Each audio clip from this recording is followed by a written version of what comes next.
You joined us for Rain of Blood, and together we made it rain bigger and better than we could have ever imagined. So now, join us for a second blazing inferno of knowledge and exploration. You're listening to Rain of Fire, the scorching sequel event to Rain of Blood, where we're going to delve into the world of fireplay education and safety as we prepare for the upcoming Rain of Fire event. Join your host, Miss Kitten, Radically Dark, and Ember Solaris as we ignite your curiosity and stoke the flames of passion with discussions, interviews, and authentic insights from around the globe. Together, we're three flames united in one mission to make quality kink education more accessible and open pathways to conversation and connection about edgeplay topics around the world. But before we dive into these sizzling topics, a content warning. Rain of Fire discusses mature themes, explicit content, and practices related to BDSM and fireplay. So listener discretion is advised, and this is an adult-only podcast. Other topics may include mental health, trauma, consent, and more. So please be sure you're in a good spot to engage in these topics before continuing to listen. So, grab your fire gear, stoke the flames of curiosity, and let's embark on this crackling journey together. Welcome to Rain of Fire. Hey, amazing firebugs, and welcome back to Rain of Fire. I have an incredible human all the way from across the seas, and I'm going to let him introduce himself to you. Welcome to my dungeon. Hello, my name is Chris. Usually in the scene, I go by Druid. I'm from Texas and have been off and on in the kink and fire community for about 8 to 9 years. You know, a little farm girl from Africa is just in heaven right now. We don't often get to speak to men from Texas, but we've grown up watching all these movies. You're like one of my bucket list humans to chat to. So very excited to talk to you, and thank you for joining us, and thank you for sharing a bit with us today about fire. Before we get into any fire stuff, do you want to tell me how you stopped being a muggle and a vanilla boy and found kink, and what that journey looks like a little bit? Originally I got into kink, was probably like a lot of people, with some of the people that I dated. They wanted to explore and do things. And for me, I also wanted to explore, but I also wanted to learn how to do it safely so I didn't hurt the person.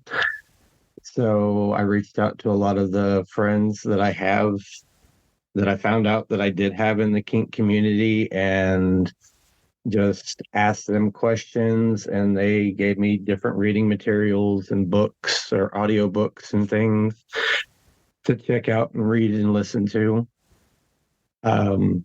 I was in the military for about 2 years, and I was a combat medic.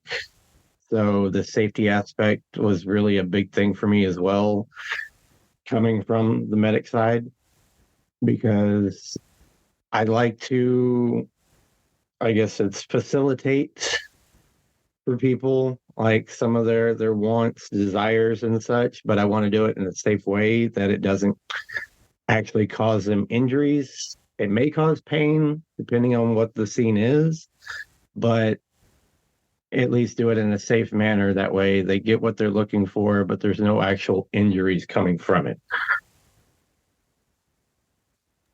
I love that. And I think risk mitigation and understanding risk for me in kink is the first start in deciding what your budget is and how much you've got to spend and how much you're prepared to spend in a certain situation. And I think when we start to play with things that are really more edge play, stuff like fire, breath play, needles, it's important to work out what is a realistic budget, what is, and that budget has an emotional side, and it has a physical side, and it has a financial side too. What is my capacity in all three of those realms, and how much do I have to spend? And exactly what you're saying, understanding the risks involved in things, for me, helps me budget. It helps me work out how long is this going to take me to repair. It helps me work out how much it's going to cost me out of being a capable adult for the week after doing it. And this could be long term. I mean, like something with fire for me, like there's a risk of getting burnt and needing serious medical attention. So that I need to consider that. I need to consider if I've got medical aid. I need to, that it makes bigger picture more comprehensive if I know what the risks are when I get into it. So I love that. I'm a sharps player, so your medical side and your risk management side appeals to me deeply. Yes, and when it comes to like the sharps or anything like that as well, depending on what you're doing in kink, is having the proper medical bag in case something goes wrong. That way you have all the things there with you as well to be able to fix up the wound or whatever it may be, or the lesions on the skin, or just after you're done with sharps, being able to clean up this and sterilize before and after everything. That way there's less likely for infection of the site or of all the materials used in the kink. 100%, and I always use any excuse to punt STD, STI, and blood pathogens. So having these conversations before play, when you're dealing with something like blood, or you're dealing with anything that could put you in potential risk of fluid swapping, that all of those things need to be chatted about and mentioned beforehand, and having a good process for cleanup can prevent a lot of negative things happening that you're not looking forward to. So great reminder. What is in your medic bag for fire? What do you keep on you? For my medic bag, it still is a work in progress, because I'm finding out new things as I do the fire flogging and play and stuff. Right now, I have a little bit better than like the general first aid kit that you buy at like a Walgreens or something like that. I probably have like the 250 piece first aid kit, and I added extra aloe burn gel. I do have some iodine as well, because I know like rubbing alcohol and peroxide when put on a wound actually isn't good for the wound. And sterilizing and cleaning, it actually delays the healing process. So finding the things that will actually help with the healing process, having the proper Band-Aids, gauze, tape, pretty much hyperallergenic, because some people are allergic to latex and other things. I have a bottom that's allergic to the glue, to the adhesive in plasters, and we found that out by using plasters. So it definitely happens. And then you talk about allergies, but my skin hates alcohol. I do quite a lot of sharps, and I've bottomed for a lot of sharps, and I don't use alcohol to clean my skin at all. Number one, my skin just really hates it. Number two, it dries it out completely. Yes. And there's been a lot of chat recently about that the skin's natural biomes, we don't want to kill those completely. We want to make sure that the surface is clean that we're using, but the needles and the cutting implements and stuff that we use are generally sterile coming out of the packaging. So as long as the surface is clean, the idea of disinfecting it within an inch of its life can actually be harmful. And you mentioned it as well by saying that the iodine is better for cleaning afterwards and for cleaning a wound, because a lot of these products that we use actually delay healing and don't speed it up. So that's a great point, and I fully concur with that. I guess other than that, that would pretty much be my medic kit. With that, of course, also I do have in my fire kit as well, besides the medic spot, when I go through the negotiation process before fire flogging, because like about 3.5, 4 years ago, I wound up adding something to my negotiation process because I had a gentleman, I was at an event in Dallas, and we had talked before, we had negotiated, everything seemed good. And what he didn't tell me is an hour and a half prior to me fire flogging him, he went and got a massage with lotions and oils on his back. Oh, wow. Which Okay. is not good because that pretty much your skin has a certain elasticity and toughness to it originally, but when you add in like lotions and oils or even like soaking in like a tub or something like that, your skin softens up and gets a little pruny. Like the water will do that. The lotions and oils seep into your skin, and I found out the heat aggravates and heats up those oils and it causes them to bubble, and then the impact on it will actually cause damage to your skin. This is like one of the horror stories I've told people during my negotiation because I want you to be fully honest. I don't care what you've done. I just need you to be honest with me. That way we can proceed safely. So with like my negotiation, it's, are you sober is the very first thing.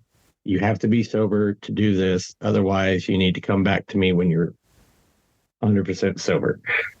That means no alcohol, no drugs. If you are on medications, I like to talk to the person and see what medications they're on. That way, because when we're doing an impact and fire scene, I need your 1 to 10 to be a 1 to 10. And I start out at 1. That way I can judge what your 1 and my 1 is, and then go up from there. Because you can always come back for more fire flogging. But if I go too far, I can't take that away.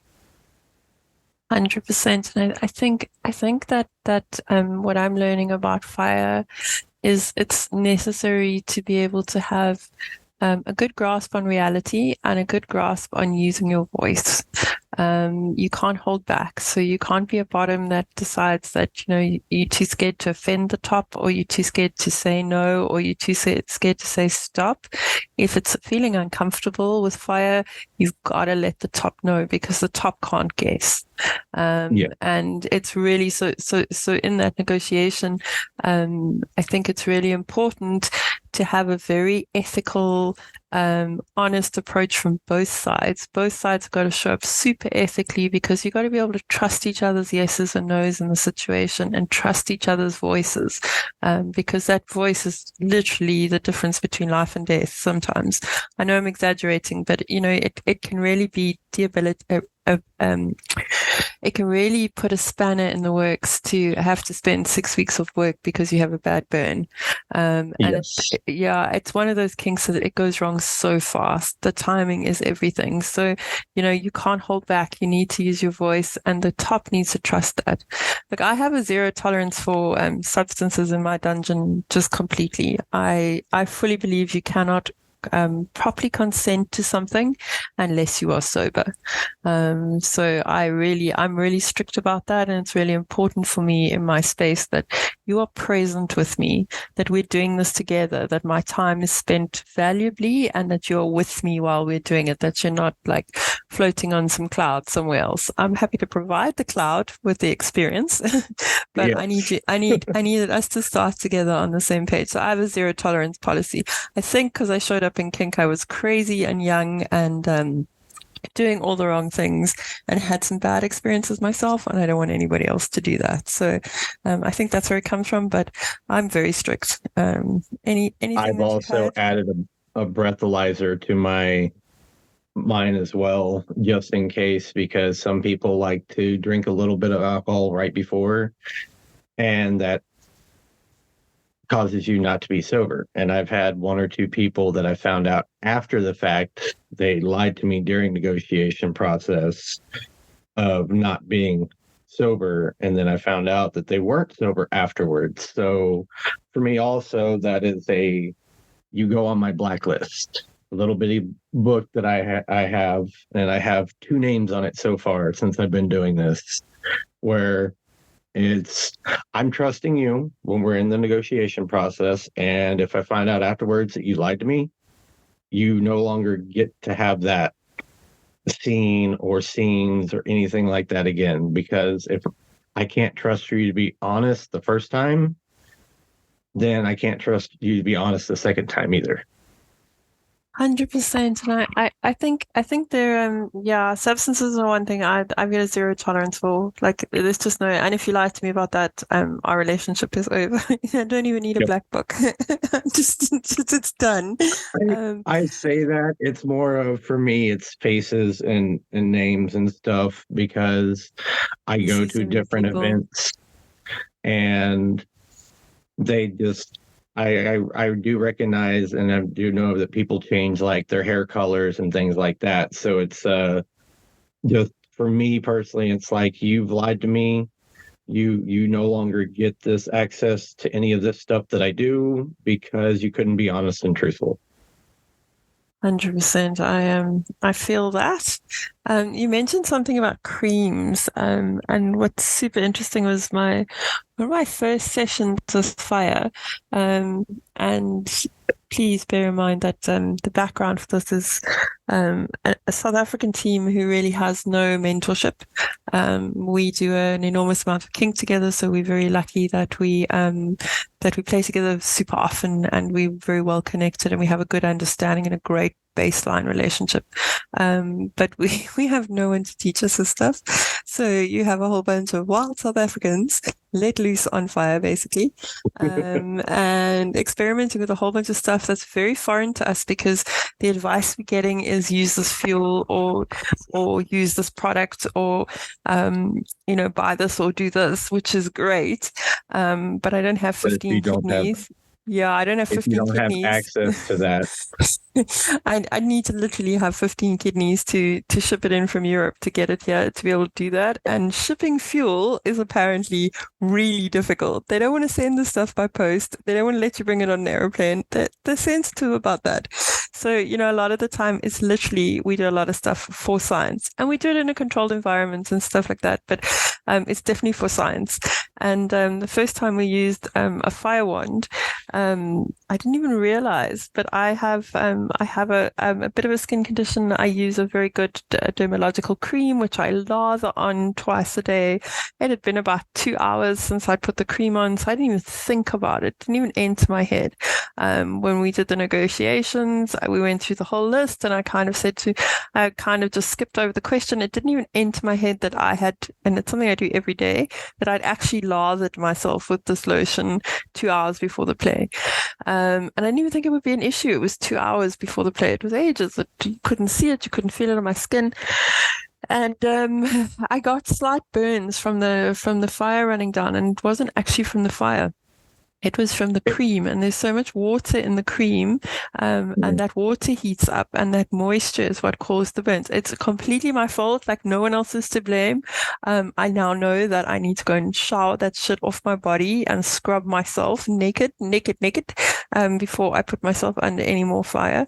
But it's something I didn't even consider as a risk. And then I call her my dead ex-husband. She's very alive, and she's beautiful. But every time we go to a party, she goes in dressed as a man. So everybody says to me, "Who's that gorgeous guy?" I'm like, "That's my dead ex-husband," because nobody ever sees her like that any other time. She had put deodorant stick on, and also not thought about it. And it was something that she had done because she had come from work and she was running late, and she'd kind of shoved the deodorant on, and got a very slight burn. I'm talking like a really minor, but it did affect her. So, the reality is, here are two kinksters with, probably between us, we have 50 years experience in kink. who are really good at negotiation, really good at being authentic and aware of ourselves. And both of us overlooked those two issues because it was the first time we'd really played with fire, and really, although you can understand things in your head until you sometimes feel it or see it, it's not real for you. And Yes. you don't consider everything. So it was super interesting. Like it's, everything we do has like a for science theme, and we have these great discussions afterwards, and we're really able to break stuff down. We video everything so that we're able to then have a look at the video. We can look at our timing. We can look at where stuff went. If it does go wrong, how we can fix it next time. How we can improve the scene and how we can improve the tools and stuff that we're using. But just super interesting that you have two experienced kinksters who know fucking better. We do, but both of us didn't even conceptualize that would come into play in the situation. So I think with fire, it is a huge wake up call for me. I've been in kink for so long, and this is the first time in my life where I realize that the margin for error is minute, and the resounding honesty is so necessary in everything. Yes. Yeah. So, tell me a bit about your fire flogging. I've never seen this in real life. It's quite a fantasy of mine. Not that I would flog, but I'd love to be fire flogged. I mean, I have multiple non-fire floggers, and quite a few people like that. Of course, some like stingy, some like thuddy. But when I got my fire whip, everybody wanted me to hit them with that. And I personally don't feel safe or comfortable doing that because whips were used for lashes back in the medieval ages, and they would leave gashes in your skin. So I talked to one of the people that made a lot of my fire props while he was still doing it, and he wound up making me 2 sets of fire floggers. One was thinner strands, that way it was more of a stingy, and then one thicker for the thuddy. I have noticed also from my fire floggers versus other people's, mine are very intimidating. Because they're not small. The handles themselves are about 1.5 to 2 foot. And then the falls, the actual Kevlar, is a little over 2 foot in length. And I soak about 2/3 of the Kevlar in white gas, but that's what I use. Then from that, pretty much I've learned with, again, trial and error and science and stuff when I first light them up, because I like to do Florentine. I like to do them both at once versus one, unless, of course, the person wants one at a time. When you light them up, mine do have a small wall of fire because I've got one in each hand. They have about 3 to 4 foot flames.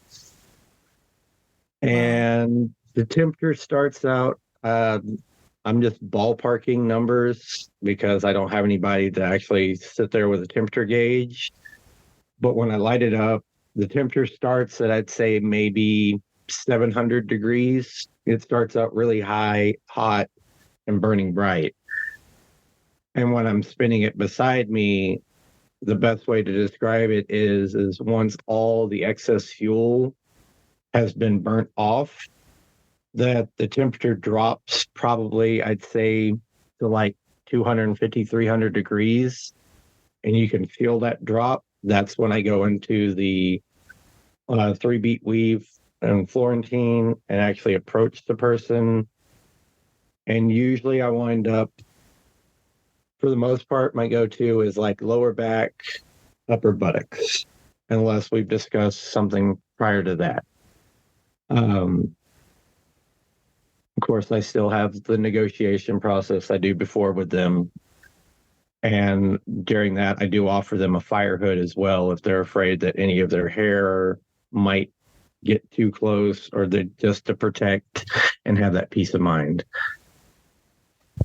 Okay, so do your floggers, sorry, you're talking to someone who's never seen this, so in my head, first of all, you're a big man, because there was, those floggers, when they are filled with fuel at that size, must be pretty heavy.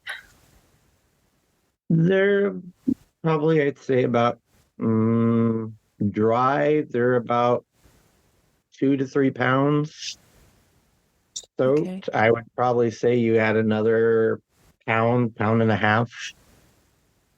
That's a fair amount of weight. How long is a flogging session? How long are you swinging them for? Before I actually ever contact the person, it's usually anywhere from like 20 to about 35 seconds for the fuel to burn off. That way, when I actually go to do the impact, there's no excess fuel that gets on the skin and burns, and it's just burning the Kevlar itself. So with that, it lasts anywhere from, probably with newer floggers, about 3 to 5 minutes. The floggers I have now are getting a little more worn, and that usually does a scene of about 2.5 to 3 minutes or so. It's Okay. not a super long scene. It's fair. Half It's of it. fair time to carry that weight. And the other thing is, in my head, you got to keep the stuff moving. Oh yeah, The nice thing with fire is it doesn't let you have a break. It's a great mistress because it keeps you on your toes and fire travels up. So if those floggers aren't moving, you are burning. So yes. I've yeah, definitely given myself some nice sunburn looking marks.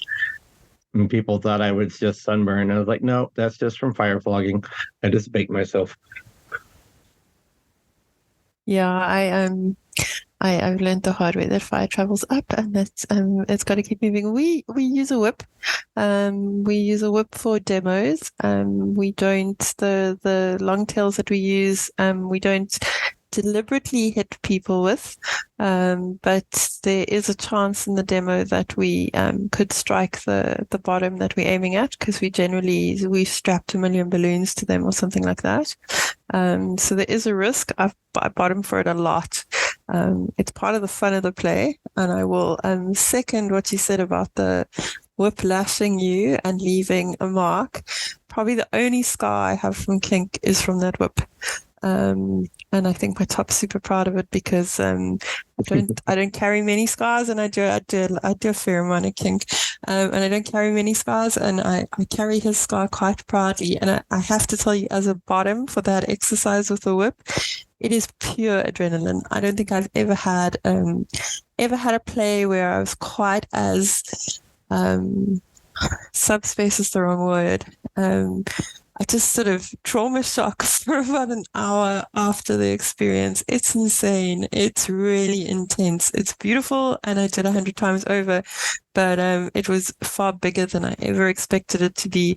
And I think I went into it thinking, oh, I do a lot of kink, I do a lot of spanking, I'll be fine. This is not going to bug me. The first crack of that whip, and I was more awake than I've ever been in my life, and he did hit me once in the scene, and then after he hit me, I was even more awake. I was like, now I'm super awake because I don't really want that to happen again. That's But it's sort of why I like the fire flogging. Is half of it totally is just the mental, essentially the mind fuck. Because surely they make a hell of a noise. I mean oh yeah, that I mean the sound must be. whooshing. That's what I love about fire also. I do a lot of different fire performing, not just kink, but I found it is pretty much my happy place because anything in life could be going on, bad things, just having a really bad day. But when I dip and light up, the sound of the whooshing and the fire, I just get lost in it and everything else just sort of melts away.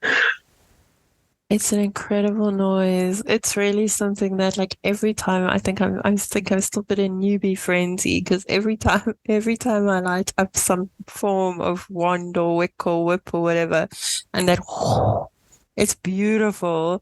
It is so empowering, and it's brings me completely back to reality. Nothing else matters. The white noise in my head stops. I'm all of a sudden fully concentrated on the burning item in my hand. It's very cool. I've got a big smile on my face now just thinking about it.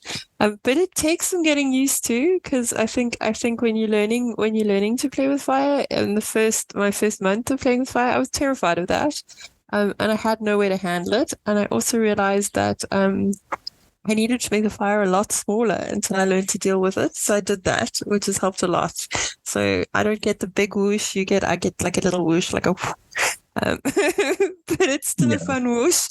But it also means that I'm not terrified to use it, and my reflexes are getting better because the fear is gone. So it's becoming more natural for me, and I'm really loving it.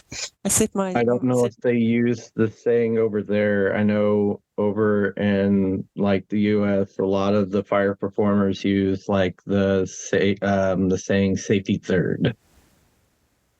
No. Because safety first is pretty much what it is. Safety third is you're worried about the people around you is first, all the bystanders and people that are not actually in the scene, all the infrastructure around you. And then as fire performers, we think about our own personal safety last. I don't know. This must be an African thing, okay? Because one thing I want to say is, you guys in the States have these severe building laws and codes. I'm sure a South African building law guy is going to come knock on my door after listening to these podcasts. But we just don't have that here. Like, we don't have safety officers. We don't have regulations in our buildings. Like, it's just not done here. We might have them, but nobody polices them or makes sure that they happen. So I think in Africa, like, building first, meh, or building second, that's not really a big thing. But what has come like back to me as a top is how personal responsibility stands out in this kink fucking enormously, because I personally don't want to be responsible for burning the unit down or the dungeon down.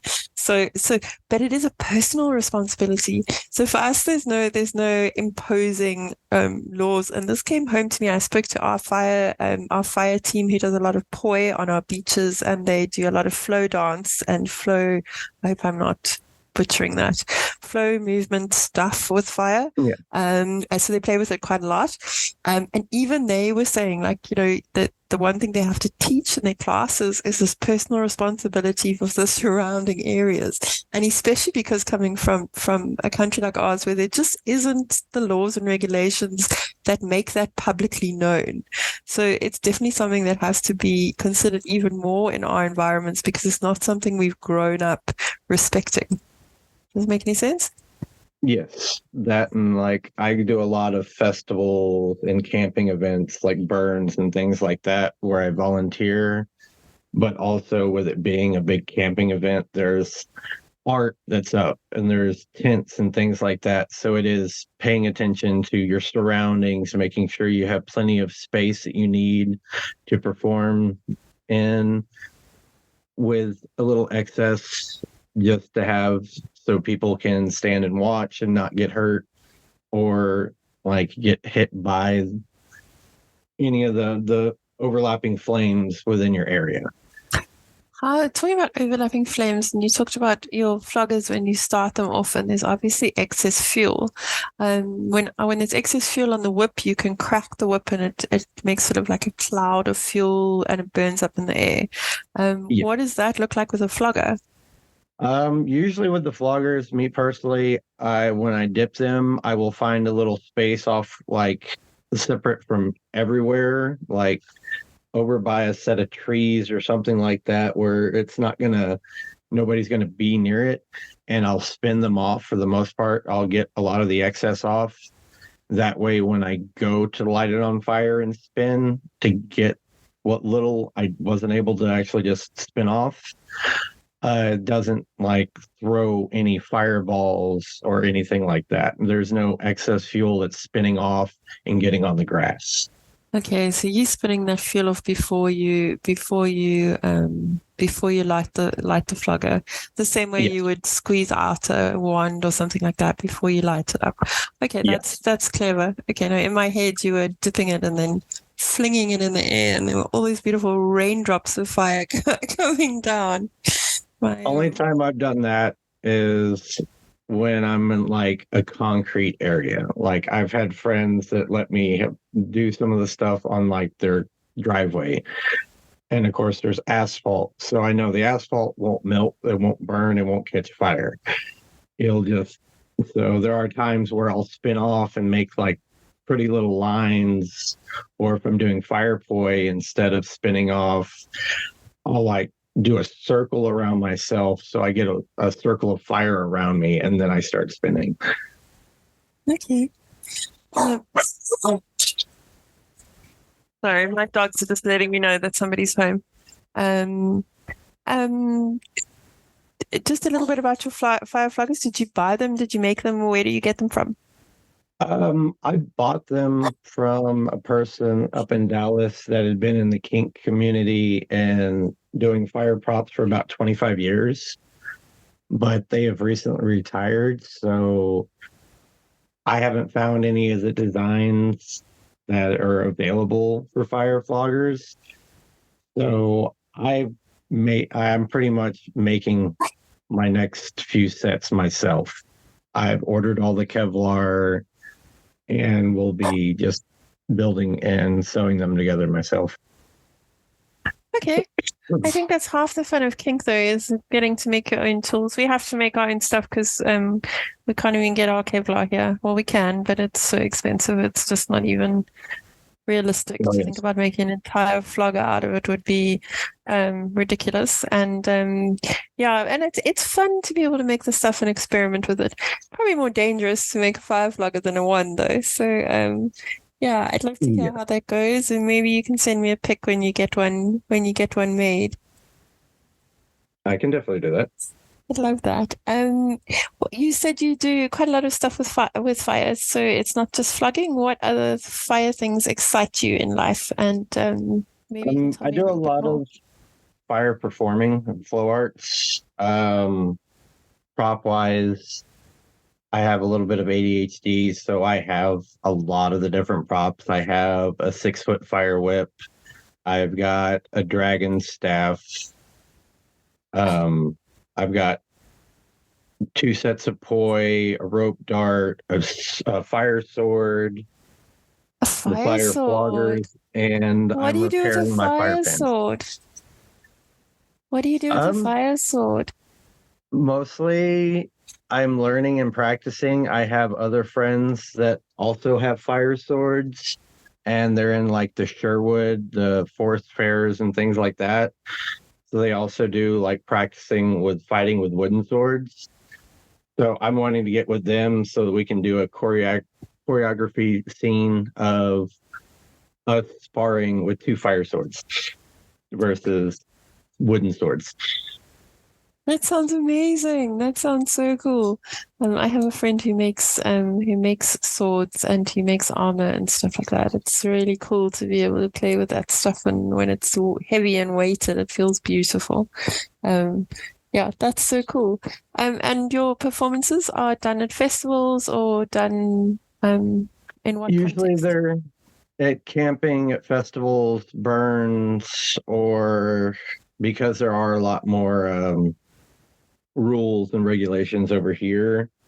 I personally will do it in like a friend's backyard because it's their private property and I don't have to pay for a fire permit and things like that over in the States over here, like most people would.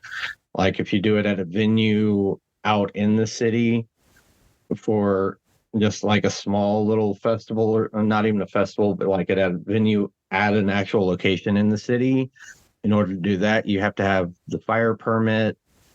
You've got to have like the okay from the fire chief and the owner, and there's a lot of red tape to go through. Okay, not something we deal with in Africa. The government here, if you're doing it in their city, they want to get their money as well out of it. Okay, I suppose it's fair. Like if they're putting in the aftercare for the city, I mean that's great. And then they deserve to have it. And as long as everybody's got to pay by the same rules, I think then it's super fair. It's just in Africa, you only have to pay sometimes, and then it's generally doesn't go to the government. It generally goes to somebody's pocket. So, yeah. um, I love it. I love how different the rules are. Like we could literally go and do fire in the road if we really felt like that would make us happy. We'd have to watch out for the traffic, but nobody would stop us. I think that that actually might be a good place to go and do it because at least there's asphalt on the ground. I'm not going to say all fire performers, but there are quite a few people that also just watch and see, oh, well, that looks pretty. I can do that. And then they try it and they don't have the education or safety or understanding of the safety aspects of it. And they either wind up burning themselves and getting hurt really badly, or they wind up burning things around them. What would you say are the important safety aspects that you've got to take into account? I know I speak very casually about how we play, but we're actually very serious about what we do, and we take safety very seriously. We did spend a good couple of weeks on safety before we lit anything. So I know I speak very casually about it, but as a sharps, one would be if you know anybody that actually does it and is not new to it, ask them questions and like pick their brain is what I always tell my friends. Or like if they're close to me, it's like, well, if I have this time, ask questions, pick my brain, and I can give you answers. Safety wise, if you're going to be playing with fire, always have your fire extinguisher.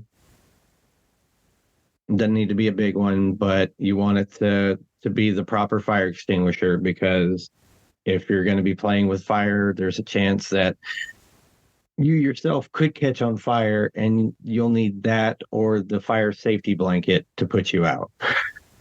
So there is a fire extinguisher. I use duvets, which are the fireproof blankets that are fire treated, used for that. I also tell people you can just use a regular cotton towel.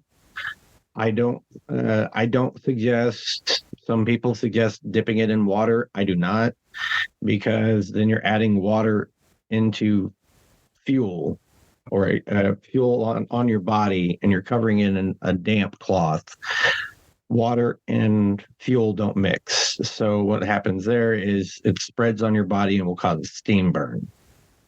So having dry towels to just okay, interesting, super put you interesting. out. And Chris, what's next in your fire journey? Where to next with all these amazing festivals and floggers and swords? Right now I know I'm going to be going to a burn in October, and I get to do a lot of fire performing there. I do have a lot of friends that are in the kink communities as well, and usually wind up at the burns negotiating and fire flogging at least probably a handful of people. Super fun. I love that. It's always nice to connect with community. These festivals sound like a lot of fun. We have a couple that are really far out in the desert, and they're always a good time. So I hope you have the best time with that. And I'm really grateful for you chatting to me tonight a little bit more about fire. And I'm dying to see a picture of the fire sword. How does the fire sword work? Sorry, now I have a million questions about your fire sword before I go. I was going to let you go, but you have to answer my fire sword question first. I mean, it's literally just essentially I guess it would be the size of a sword. It's probably about, I'd say, 4.5 to 5 foot. The handle is about a foot, and then the rest of the hilt are the sword is wrapped in Kevlar. Okay, clever. On that, it's more you pour some fuel over it, swing it a couple of times like you would a staff to get off the excess fuel and then light it up. That's more of just swinging around, or if you happen to have somebody else with you that has one, you can do like little fight scenes with fire swords, which look really cool. So fun. That sounds like so much fun. I'm now Googling fire swords for the rest of the evening and going down that rabbit hole. I've loved chatting to you. Thank you for your time and for sharing a little bit of your journey of fire with us. It's always great to hear what people on the other side of the world are up to. It was a pleasure. I really enjoyed it. Thanks, Chris. And to all my listeners, if you don't have tickets for Rain of Fire, what are you doing with your lives? You need to get your tickets sorted. We are hopefully dropping our presenters list next week, Tuesday. We still have a scholarship program. If cost is a barrier to attendance, give us a shot. We believe education should be for everybody. We're happy to help you with the ticket. And to all my listeners, I hope you are keeping yourself lit wherever you are. And from my dungeon in Cape Town to yours, lots of love and kitten kisses.